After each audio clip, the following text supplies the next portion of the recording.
बाबा जी और हजूर महाराज जी दी प्यारी सात संगत जी, आप सभी को प्रेम भरी राधा स्वामी जी। सात संगत जी, आज बाबा जी नहीं आए पांडाल में। सात संगत जी, आज बाबा जी सत्संग में उपस्थित नहीं हुए। बाबा जी की जो कुर्सी थी वह आज खाली रही और बाबा जी के ना आने से पूरे पंडाल में एक अजीब सा ही माहौल बना हुआ था। सभी जो भी सत्संगी भाई बहन पंडाल में बैठे हुए थे, उन सभी के मन में एक प्रश्न था कि आखिरकार आज हमारे प्यारे बाबा जी महाराज जी क्यों नहीं आए। सभी संगत तो आज कई ऐसे सत्संगी भाई बहन थे जो भावुक होकर रोने भी लग गए थे। आज हमारे प्यारे हजूर महाराज जी ने पूरा सत्संग फरमाया। हजूर ने आज जो सत्संग फरमाया वह लगभग 1 घंटे से ऊपर तक का था।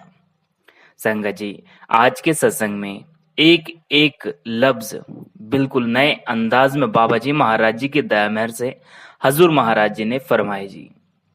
साथ संगत जी, हजूर ने सत्संग फरमाया और संगत जी इस सत्संग को आप जी से विनती है कि अंत तक सुनने की कृपालता जरूर करें। संगत जी, आज हजूर महाराज जी ने कई ऐसे लफ्ज का इस्तेमाल भी किया जिनको सुनकर हमारी आत्मा तृप्त हो गई। इसके साथ ही प्यारे हजूर महाराज जी ने दीपावली, प्रभु श्री राम और नवरात्रि के बारे में भी बहुत ही कुछ समझाया। आप जी पूरा सत्संग जरूर सुनिएगा। तो चलिए हम चलते हैं सत्संग की ओर। आज हजूर महाराज जी ने जो बानी ली थी वहां तीसरी पातशाही की बानी थी जग जीवन साचा एको दाता पर सत्संग फरमाया। यह वाणी है जिस पर पहले हजूर महाराज जी बार बार चर्चा करते आ रहे हैं। इस वाणी को महाराज जी विशेष प्रेम से कहते हैं क्योंकि इसमें संत मत के ठोस और मूलभूत उद्देश्य सिद्धांत समाये हुए हैं। हजूर महाराज जी ने फरमाया कि इस वाणी में सबसे बड़ा प्रश्न यह है कि असल मालिक कौन है। हम में से अधिकतर लोग अब तक इसे सही ढंग से समझ ही नहीं पाए। संतजन हमें यह युक्ति समझाते हैं कि अपनी वर्तमान अवस्थाओं को देखो। हम दूर दूर से सत्संग सुनने इसलिए आते हैं क्योंकि हमारे अंदर मालिक से मिलने की चाहत और प्रेम है, लेकिन फिर भी कोई ऐसी कमी है जो हमें मालिक से दूर कर रही है। हजूर महाराज जी ने फरमाया कि हमें अपने अंदर ऐसा प्रेम जागृत करना है जो केवल मोह तक सीमित ना हो बल्कि पूर्ण समर्पण बन जाए। फर्क कहाँ है? फर्क यहाँ है कि हम सुनते और सोचते तो बहुत खुश हैं, पर उसे जीवन में उतारते नहीं। जो ज्ञान हमें सत्संग से मिलता है, जो समझ हम ग्रहण करते हैं, उसे व्यवहार में नहीं लाते। सत्संग का असली लाभ तभी है जब हमारी जिंदगी बदल जाए, वरना हम केवल बातें करते रह जाते हैं, लेकिन जीवन वैसा ही चलता रहेगा जैसा चलता आया है। हजूर महाराज जी ने फरमाया कि सबसे जरूरी बात यह है कि मालिक एक है। वही एक ओमकार वाणी में भी आता है कि मालिक केवल एक है। इसलिए तो लिखा गया है कि सबना जिया का एको दाता सो में विसर न जाई। इस सत्य को बाइबल में भी व्यक्त किया गया है। कहा गया है Lord our God, Lord is one. साथ संगत जी, आगे हजूर महाराज जी ने फरमाया कि मुसलमान इसे रब उल आलमीन कहते हैं, अर्थात वह खुदा जो सारे आलम का पालनहार है। हिंदू उसे एक ब्रह्म कहकर पुकारते हैं। जैसे किसी परिवार में एक मुखिया होता है, जैसे किसी देश को चलाने के लिए एक प्रधानमंत्री होता है, वैसे ही इस संपूर्ण संसार का संचालन भी वह एक मालिक ही तो कर रहा है। हर जीव जिसने यहाँ जन्म लिया है उसी की रचना है, लेकिन इंसान ने अपने अपने अर्थ के लिए अलग नाम, जाति और पहचान बना ली। बचपन में हमें एक नाम दिया गया, फिर स्कूल कॉलेज जाते समय हमने अपने साथ फिर एक नया नाम जोड़ लिया। इसके बाद जात पात, काम, धंधे और सामाजिक भेदभाव में खुद को और भी बांट लिया।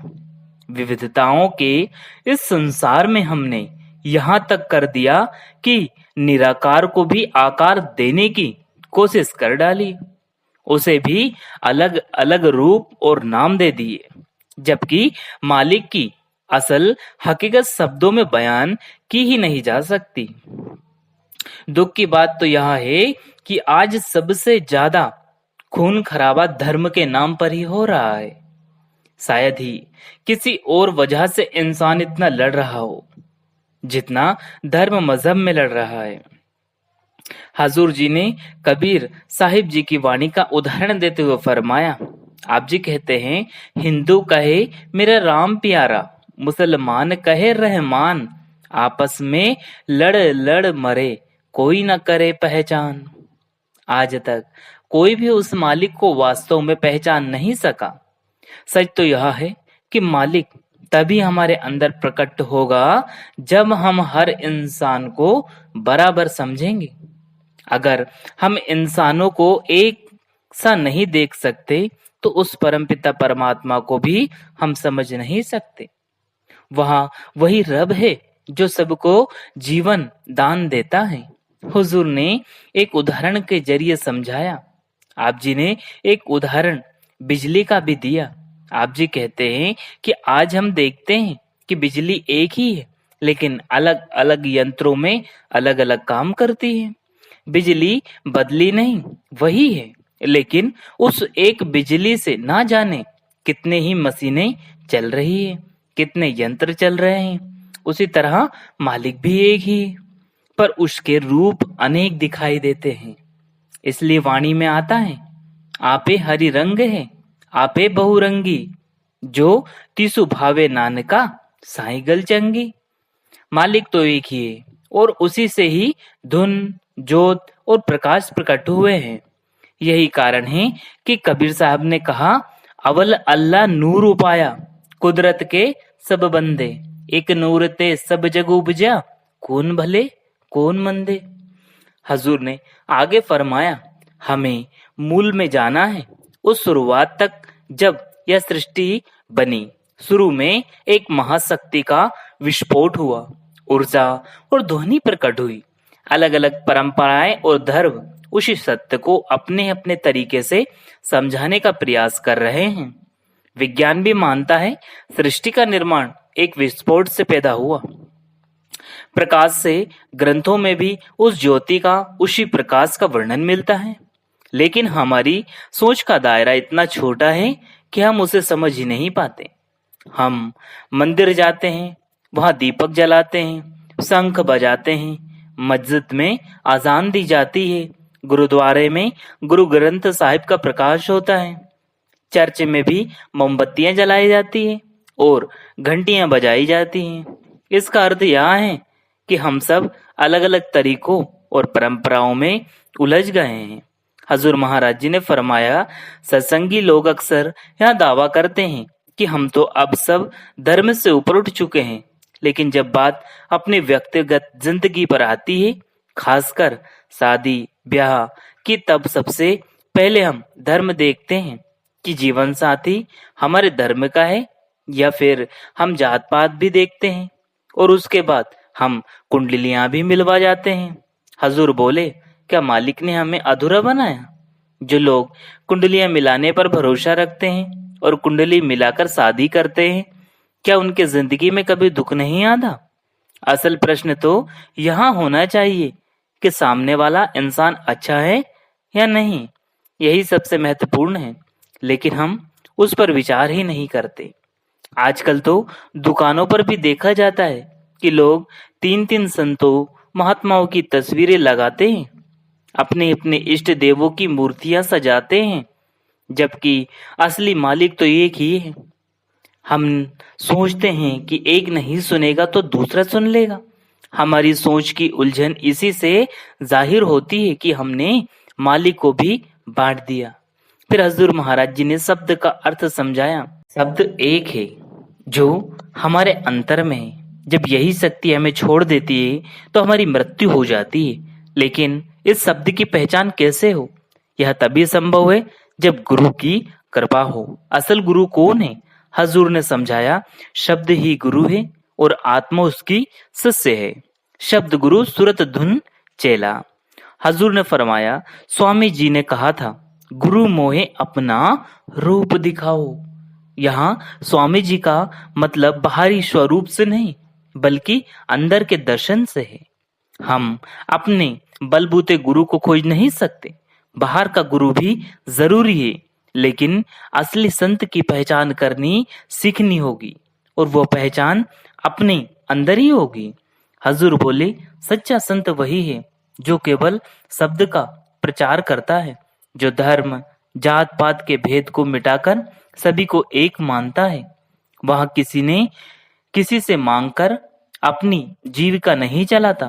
अगर कोई व्यक्ति मांगकर ही गुजारा कर रहा है तो वह हमारी पूजा के योग्य नहीं।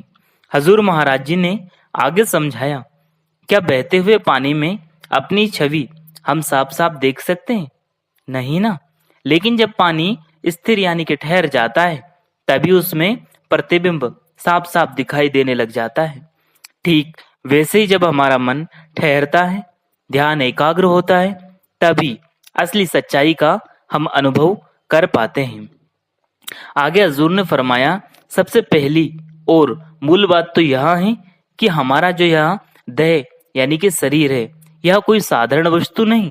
यह अंतर ही अंतर एक अमृतसर है, एक ऐसा खजाना जहाँ सच्चाई का अमृत भरा पड़ा है। शरीर को व्यर्थ मत समझो। यहाँ जीवित परमात्मा का हरि मंदिर है। यही एक सरोवर है जिसमें संत लोग नाम का स्नान करने की शिक्षा देते हैं। संत महापुरुष हमेशा समझाते हैं कि मनुष्य जन्म अनमोल है। असंख्य जन्म हमने कीड़े मकोड़े के रूप में बिताए। कभी पेड़ पौधे बने, कभी पक्षी बने, तो कभी पशु पक्षी की जोनी में भटकते रहे। तभी तो वाणी में आया है, लख 84 जूने सभाई, मानुष को प्रभु दी बड़ियाई। लाखों जूनियों में घूमने के बाद ही हमें यह दुर्लभ मानव शरीर मिला है, ताकि हम प्रभु की महिमा कर सके, उसका गुणगान कर सके। आज इंसान ने विज्ञान की मदद से अंतरिक्ष तक की उड़ान भर ली और समुद्र की गहराई को छू लिया, ग्रह नक्षत्रों तक पहुंच गया। लेकिन अफसोस, अपनी जड़ों से ऊपर उठने की कोशिश अभी भी अधूरी है। पशु केवल प्रतिक्रिया देते हैं, वही स्वभाव हम में भी है। कोई हमें ऊंचा नीचा कह दे तो हमारे भीतर ज्वालामुखी आ जाती है और हम क्रोधित हो जाते हैं। सोचो, जानवर भी किसी स्थान पर बैठते हैं तो उसे साफ कर कर कर ही बैठते हैं, पर हमारे मोहल्ले का हाल देखो, कचरे से भरे पड़े हैं। जानवर वफादार होते हैं और हमारी वफादारी तो अपने निजी रिश्तों से भी आगे निकलकर स्वार्थ में बदल गई है। गुरुजन समझाते हैं कि हम कर्मकांड में बहुत ज्यादा उलझ गए हैं कि असली सार भूल बैठे हैं। इसलिए वाणी कहती है, एका संगत एकाग्र बसते, मिल बात न करते भाई। यानी कि एक ही शरीर में आत्मा भी है और वहां कुल मालिक परमपिता परमात्मा भी है, लेकिन हम इसे समझ ही नहीं पाए। असल में हमें 5 विकार घेरे हुए हैं, काम, क्रोध, लोभ, मोह और अहंकार।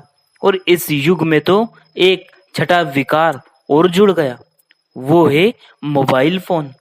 सिमरन के समय को हम टाल देते हैं, पर मोबाइल पर घंटों गुजार देते हैं। हमें पता ही नहीं चलता कि कब समय निकल गया। सुबह उठते ही 1 घंटा मोबाइल, रात को सोने से पहले भी कुछ घंटे मोबाइल।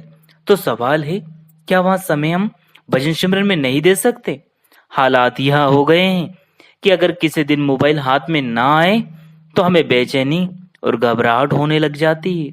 हजूर आगे बोले, अब कोई कहेगा कि मोबाइल जैसी बात सत्संग में क्यों उठाई जाती है? इसका कारण यह है कि सत्संग में हर उस चीज की चर्चा होती है जो हमें परमपिता परमात्मा से दूर करती है। यहाँ हमें आईना दिखाया जाता है ताकि हम सच को पहचान सके और आत्मा को उसके असली घर तक ले जाने का पूरा प्रयत्न कर सके। संत महापुरुष समझाते हैं कि जब इंसान नाम के रस में रंग जाता है तो वह परमहंस की तरह बैरागी बनकर अपने असली घर की ओर ध्यान लगाने लगता है। इसी संदर्भ में अक्सर बुल्ले शाह जी का प्रसंग भी सुनाया जाता है। आप जी ने फरमाया, बुल्ले शाह साहिब सैयद परिवार से थे।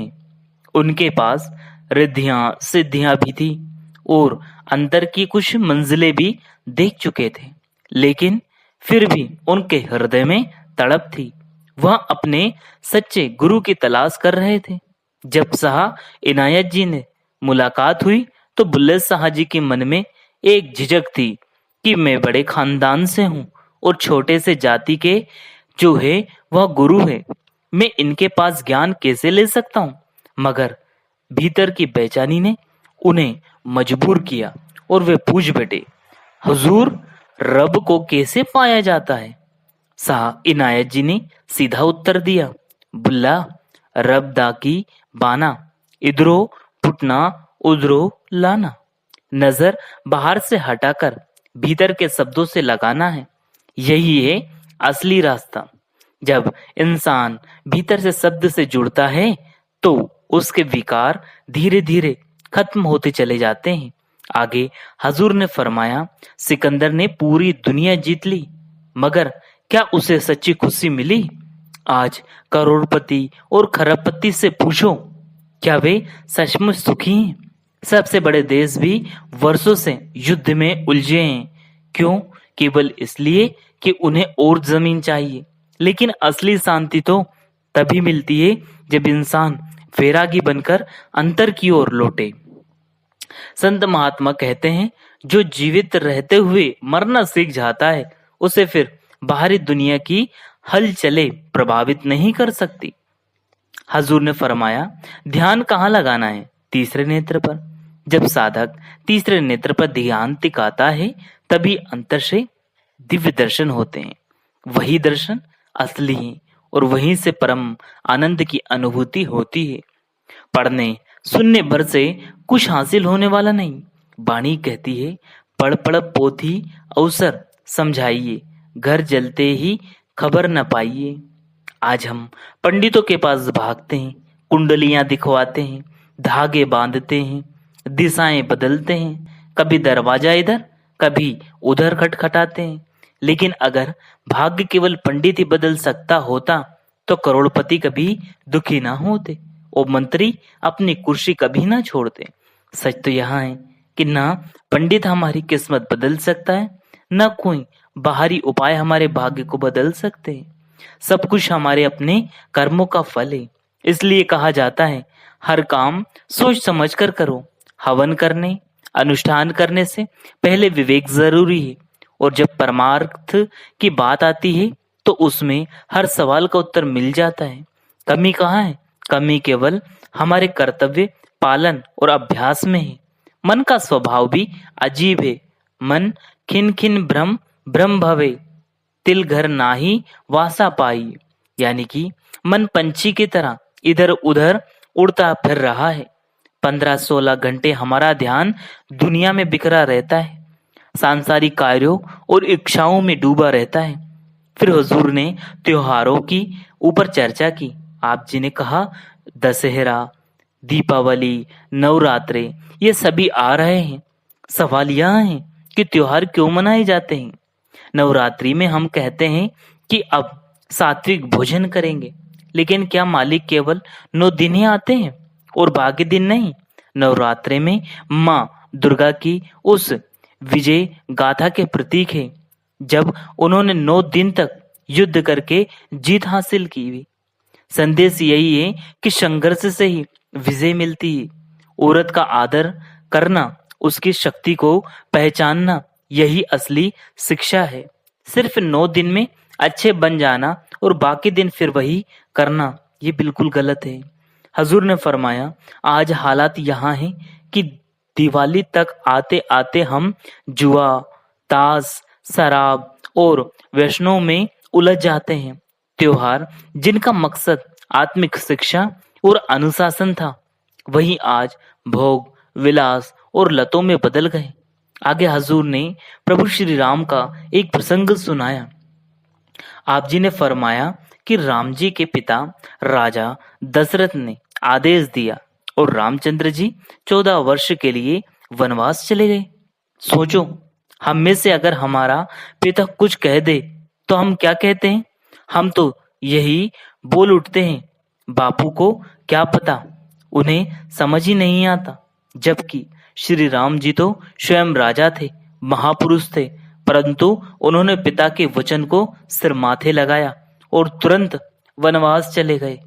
हजूर जी कहते हैं, आज हम अपना जीवन केवल इकट्ठा करने और जोड़ने में ही गंवा रहे हैं। त्योहार जरूर मनाओ, लेकिन उनकी असल शिक्षा को भी समझने की पूरी कोशिश करो।